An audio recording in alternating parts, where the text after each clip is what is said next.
Ruiz del Pino es Radio Libertad. Comenzamos el repaso a las noticias con esta información que publica en exclusiva El Español y que habla de algunas curiosas amistades y de relaciones que serían profundamente reveladoras en los casos de corrupción que ahora se están investigando.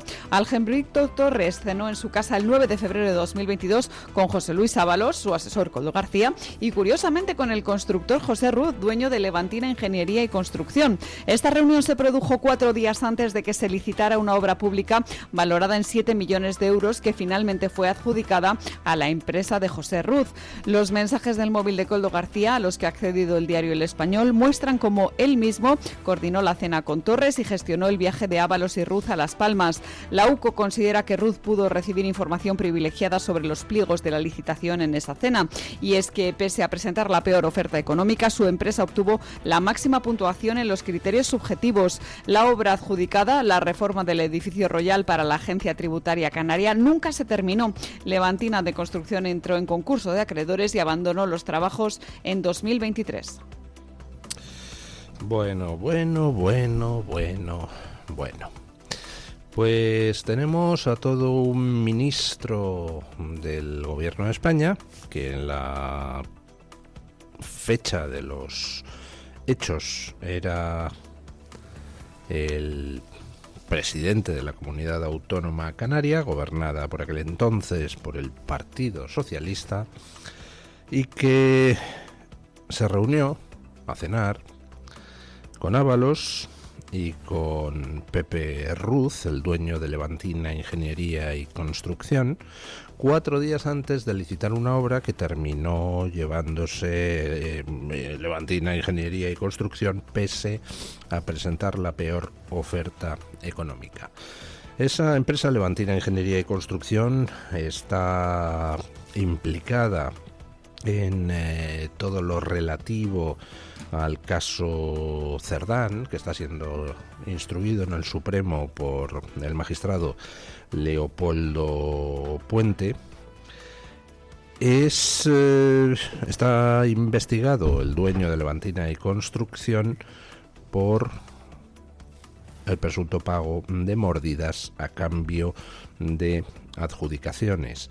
Se le imputan los delitos de cohecho, de organización criminal, de tráfico de influencias. Se le considera a este constructor uno de los hombres clave en las relaciones entre Ábalos, Koldo García y Santos Cerdán.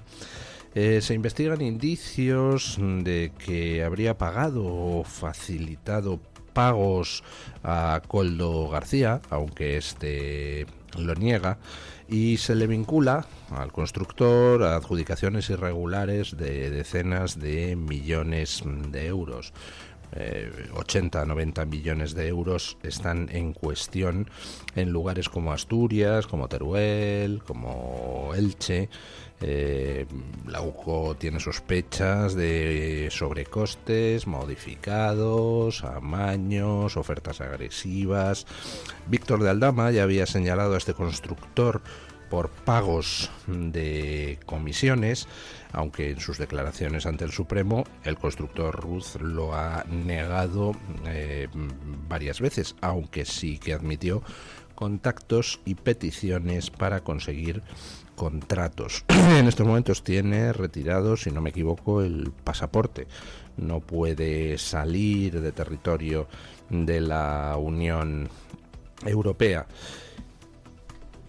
Y tenemos a Ángel Víctor Torres cenando con Ábalos, entonces ministro de Transporte, en su domicilio, en el de Torres, con el constructor, y todo ello por intermediación, quien se encargó de toda la logística del tema fue Koldo García. La verdad es que resulta curioso que Ángel Víctor Torres todavía no haya sido imputado. Se supone que hay en marcha algún informe adicional de la UCO, pero en algún momento alguien tendrá que pedir un suplicatorio. Desde luego lo de hoy, que revela El Español, de esa cena 4 días antes de una licitación que terminaría beneficiando a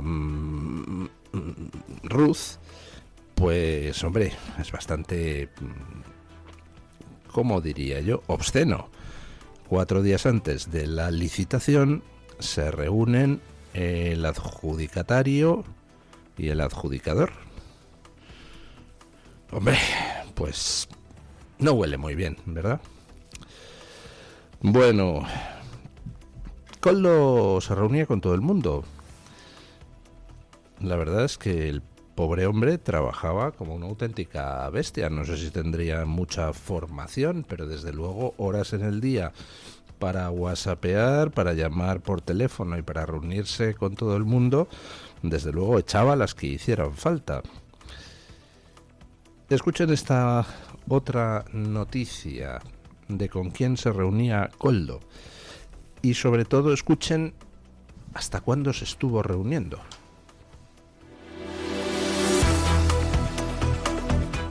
Le seguimos hablando de corrupción y de Koldo García porque, según publica Voz Populi, el que fuera asesor de José Luis Ábalos mantuvo reuniones periódicas con el principal asesor del director general de la policía, con Francisco Pardo Piqueras. Lo curioso es que Koldo García continuó manteniendo una estrecha relación con él incluso después de su detención en el año 2024. Los mensajes analizados por la UCO muestran cómo Koldo García solicitaba directamente favores al asesor del director general de la policía, como cambios de destino para agentes, y recibía información privilegiada sobre operativos y consultas internas. Las conversaciones también revelan contactos frecuentes entre Koldo y el propio director general de la policía, Francisco Pardo, durante la pandemia, así como una conexión común del exministro José Bono. Estas conversaciones confirmarían el acceso irregular a información policial y el uso de influencias en beneficio de terceros por parte de la trama de corrupción en la que están involucrados Koldo García y José Luis Ábalos, entre otros. O sea que Koldo estuvo manteniendo reuniones periódicas con el principal asesor del director general de la policía hasta incluso después de ser detenido, doña Carmen. Así es, don Luis, siguieron manteniendo esas reuniones y al parecer lo que ha trascendido es su relación, no cuando se produjeron esas citas o si fue a través de mensaje. Caramba. ¿Quién trabajaba para quién? ¿Koldo para el director general de la policía o el director general de la policía para Koldo? Porque ya saben ustedes que cuando uno trata de acceder a gente importante, a veces es imposible. Oiga, que querría reunirme con... espere que le paso con la secretaria de su secretaria. Oiga, que querría... está ocupado. No, pero bueno, aunque sea la secretaria, también está ocupada. Koldo no tenía problemas en reunirse con todo el mundo. Y lo gracioso es, como ya les he comentado alguna vez, que alguna de la gente con la que se reunía, gente muy importante, por ejemplo Ángel Víctor Torres, se dirigía a Koldo como quien le habla a un superior. Porque por supuesto, Koldo tenía acceso a todas partes y tenía mando en plaza, porque Koldo no era Koldo. Koldo representaba a quien representaba y no era precisamente a Ábalos. Koldo era Chico, de Cerdán y de Sánchez, desde 2014. Por tanto, la gente que hablaba con Koldo sabía que estaba hablando con Sánchez. Y cuando Koldo llamaba o whatsappeaba, la gente sabía de quién venía o podía venir esa llamada o ese mensaje de WhatsApp. Por tanto, ¿quién se reunía con el asesor del director general de la policía de manera periódica? Pues Sánchez. Lo cual es interesante porque significa que había un canal de puenteo a Marlaska. Marlaska le ha hecho a Sánchez todos los servicios del mundo mundial, pero tampoco es un hombre del que Sánchez se fíe. Es un buen fusible y ahí le mantendrá hasta que esté más quemado que el palo de un churrero, momento en el cual pues le dejará caer. Si es que Marlaska no quiebra antes, que lo dudo, ya si después de hacer tanto el ridículo como lo ha hecho y de haberse arrastrado tanto como lo ha hecho y de haber metido la pata tanto como lo ha hecho y de haber obedecido órdenes tanto como lo ha hecho, no ha quebrado, pues es difícil que quiebre. Pero Sánchez pues lo seguirá usando hasta que le deje de necesitar, momento en el cual pues le sustituirá por algún otro mandado. El caso es que Koldo mantenía esas reuniones al margen de Marlaska, claro. Si no, pues se reuniría con Marlaska. ¿Qué tipo de información recababa Koldo? ¿Ha habido información interna de la policía que le ha llegado a Sánchez vía Koldo? ¿Enviaba Sánchez a Koldo para corroborar la información que Marlaska le hacía llegar? La verdad es que es una noticia que en principio no tiene que ver con corrupción monetaria, en principio, pero resulta muy interesante por lo que revela de las relaciones, más que entre Koldo y el director general de la policía, entre Sánchez y Marlaska. Bueno, las que parece que tampoco están muy bien últimamente son las relaciones entre Génova y María Guardiola. Escuchen esto de lo que lleva informando el fin de semana Artículo 14. La negociación entre el Partido Popular de María Guardiola y Vox en Extremadura sigue bloqueada y el presidente asume que podría perder su investidura el próximo 3 de marzo. Según Artículo 14, el choque interno se ha agudizado tras el toque de atención público de la vicesecretaria Carmen Fúnez, que no sentó nada bien en el partido a nivel regional. Génova ha retomado los contactos directos con Vox para evitar un desastre, aunque insiste en que Guardiola sigue al mando de la negociación. En el PP extremeño piden coordinación y alertan de que Vox está encantado con este espectáculo, mientras que crece el temor a una repetición electoral si no llegan a un acuerdo. Bueno, próximo 3 de marzo, primera votación, además votación en plena campaña de las elecciones en Castilla y León, y votación que va a perder Guardiola.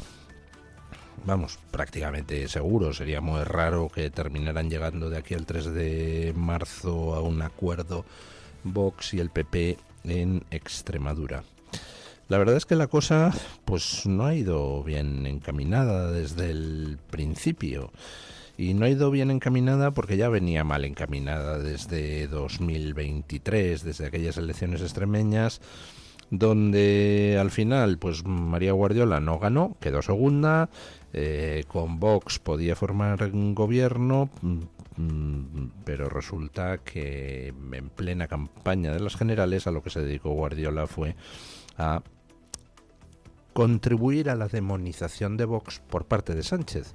Demonización que tan buenos réditos electorales le proporcionó a Sánchez y tanto daño le hizo a un Feijóo que hubiera podido llegar con unos pocos escañitos más a la Moncloa.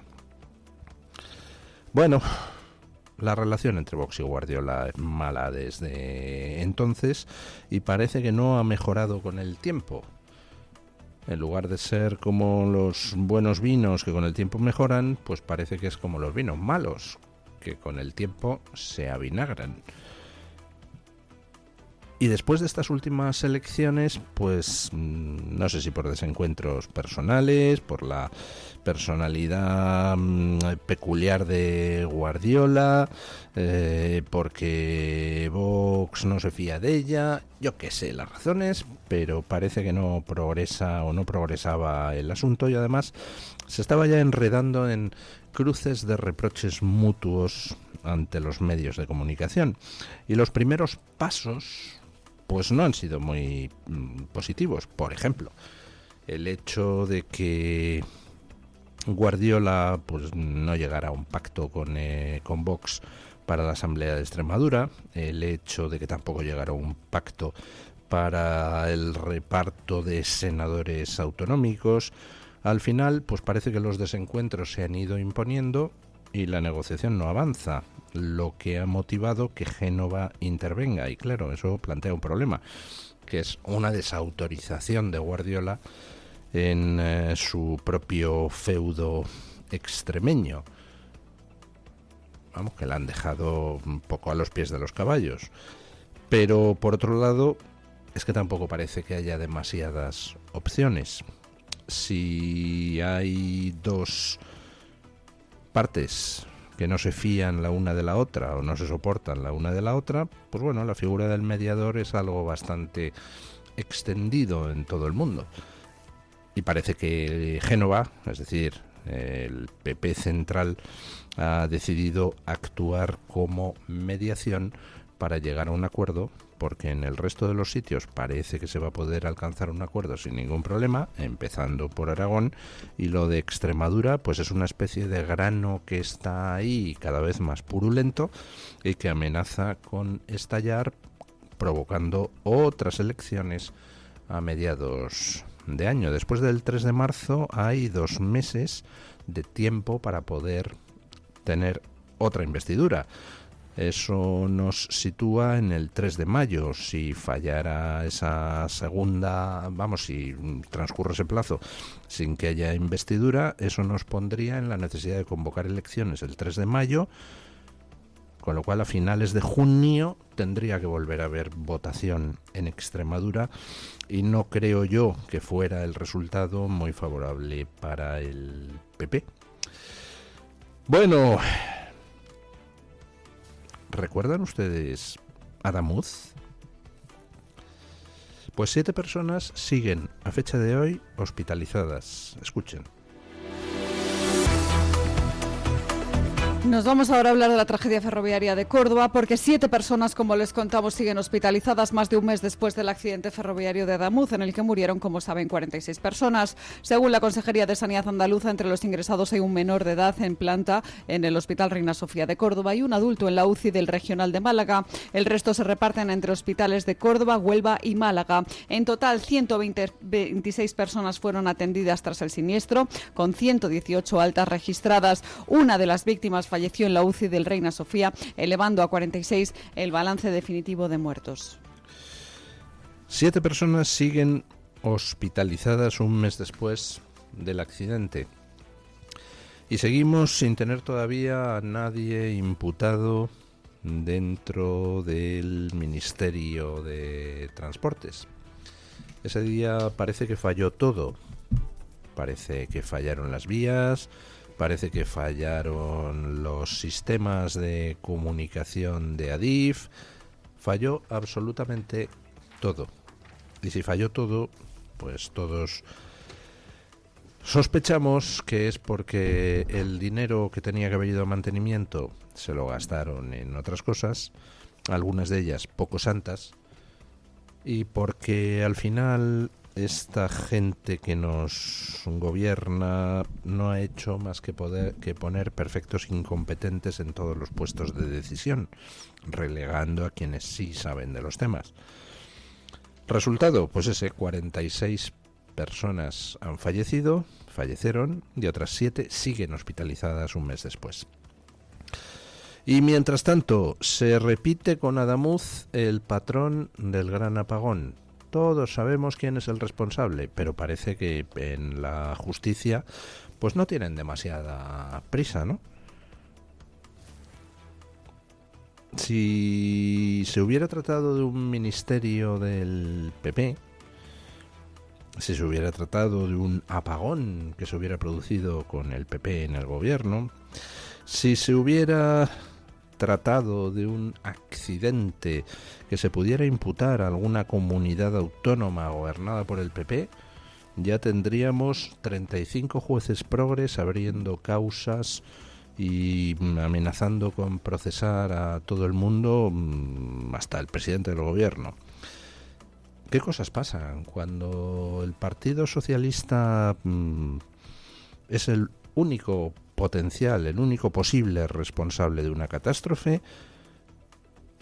Por alguna extraña razón la justicia empieza a arrastrar los pies, con lo cual a lo mejor dentro de 15 años logramos que se pueda enjuiciar a alguien y por supuesto el juicio será echado para atrás porque ya ha prescrito todo. ¿Me puede alguien decir qué pasa con la querella, con las querellas presentadas ante el Supremo por el apagón? ¿Va a hacer alguien algo? ¿Me puede alguien decir en qué momento se va a abrir causa por posible homicidio imprudente contra quienes tenían la responsabilidad de mantener las vías y tenían la responsabilidad de que el centro de control de Adif funcionara adecuadamente? por lo menos de forma lo suficientemente adecuada como para que no se pierda un tren durante una hora en una vía de tren. Bueno, en Francia continúa el escándalo político por el asesinato de un joven católico a manos de una turba de canallas de extrema izquierda. Está provocando no solo una convulsión en el panorama político interno francés, sino además un auténtico conflicto diplomático de Macron, pues con todo el mundo. Ya se ha peleado a cuenta de este asesinato con Meloni, la líder italiana, la primer ministro italiana, y ahora con Estados Unidos. Resulta que ha convocado al embajador americano para protestar por los comentarios de la embajada de Estados Unidos en Francia. Escuchen.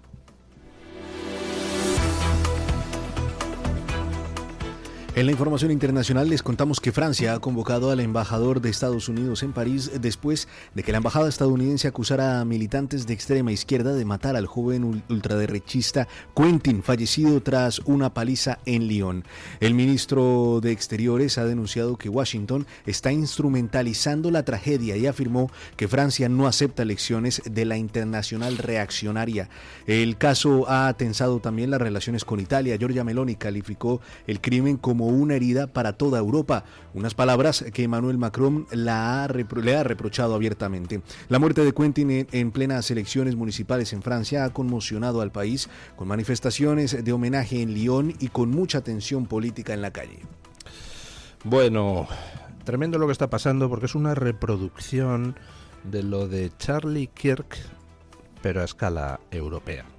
Recuerdan ustedes que un violento de extrema izquierda, al parecer también metido en causas trans, fue el que asesinó a Charlie Kirk, y aquello, lejos de provocar la repulsa unánime de todo el mundo, pues hizo que muchos radicales del Partido Demócrata y de la izquierda americana, de la izquierda progre americana, salieran a celebrar la muerte de Charlie Kirk, ¿verdad? Bueno, pues en Francia ha pasado un poco lo mismo. El líder de la Francia insumisa, Mélenchon, el pirao antisemita de extrema izquierda que lidera el Podemos, el Sumar de allí de Francia, pues tardó 24 horas en hablar sobre el asesinato. Cuando habló sobre el asesinato, encima lo hizo para victimizarse, diciendo se les acusaba injustamente a ellos de estar detrás de aquello, cuando unos días después eran detenidos 2 asistentes parlamentarios de uno de los diputados de este tío. Pero vamos, eso fue la reacción suave. Ha habido otras reacciones mucho más repugnantes. Por ejemplo, este fin de semana ha habido manifestaciones en distintos lugares de Francia simplemente para protestar por el asesinato de Quentin, ese joven católico de 23 años. Y en algunos lugares hemos visto como gentuza de la extrema izquierda se acercaba a esas manifestaciones para burlarse y para provocar a los manifestantes. Vamos, que hay una parte de la izquierda progre occidental que no solo no condena los asesinatos, sino que los ve bien, siempre y cuando sean asesinatos de gente de la derecha. Meloni lo denunció públicamente, ese peligro cada vez mayor que representa la extrema izquierda violenta en Europa, y la embajada americana también lo denunció públicamente. Y Macron pues ha provocado un conflicto diplomático con ambos, diciéndole a Meloni que no se meta en la política interior francesa, y diciéndole a Estados Unidos que nadie en la internacional reaccionaria le va a dar lecciones. Internacional reaccionaria. Ajá. Bueno, pues no sé, teniendo en cuenta que tanto Macron como Merz, como Ursula von der Leyen, se meten cuando y como quieren en la política interna de otros países, pues hombre, que reclamen que nadie opine sobre lo que pasa en Francia resulta un poco chocante. Quiero recordar, por ejemplo, cómo poco antes de las elecciones que ganó Giorgia Meloni, Ursula von der Leyen amenazó a los italianos con tomar medidas contra Italia si ganaba quien no debía, es decir, Meloni. ¿Eso a qué internacional pertenece, señor Macron? Por lo demás, tanto la Embajada de Estados Unidos en Francia como Giorgia Meloni pues han dado en el clavo.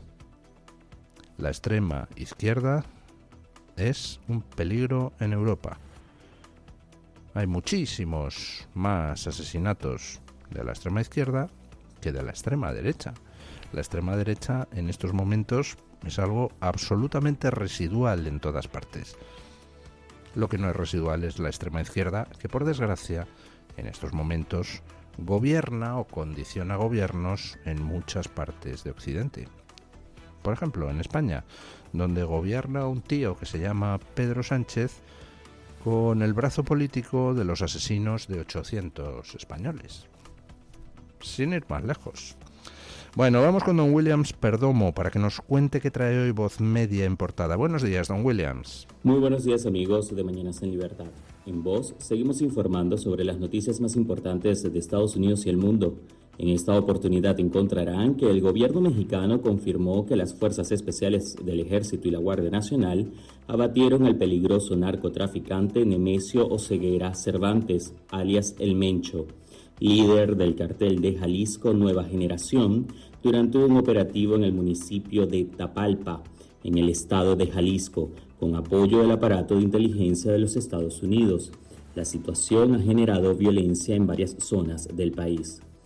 Entre tanto, agentes del servicio secreto y un ayudante del sheriff dispararon fatalmente a un hombre armado con una escopeta que violó el perímetro de seguridad de la propiedad de Mar-a-Lago del presidente Donald Trump en Florida. Trump estaba en Washington en el momento del incidente, que según los funcionarios ocurrió alrededor de la 1:30 de la madrugada. Y finalmente contarles que investigadores de la División Federal de Derechos Civiles del Departamento de Justicia han abierto investigaciones en 3 distritos escolares públicos de Michigan sobre el contenido de las aulas y las políticas de instalaciones para estudiantes. Los funcionarios federales dijeron que los investigadores examinarán si los distritos incluyen contenidos sobre orientación sexual e identidad en las clases, y en caso afirmativo, si se notifica a los padres su derecho a optar por que sus hijos no reciban esa instrucción. Estas y otras noticias las pueden ampliar en nuestra página web voz.us y nuestras redes sociales. Muchísimas gracias, don Williams.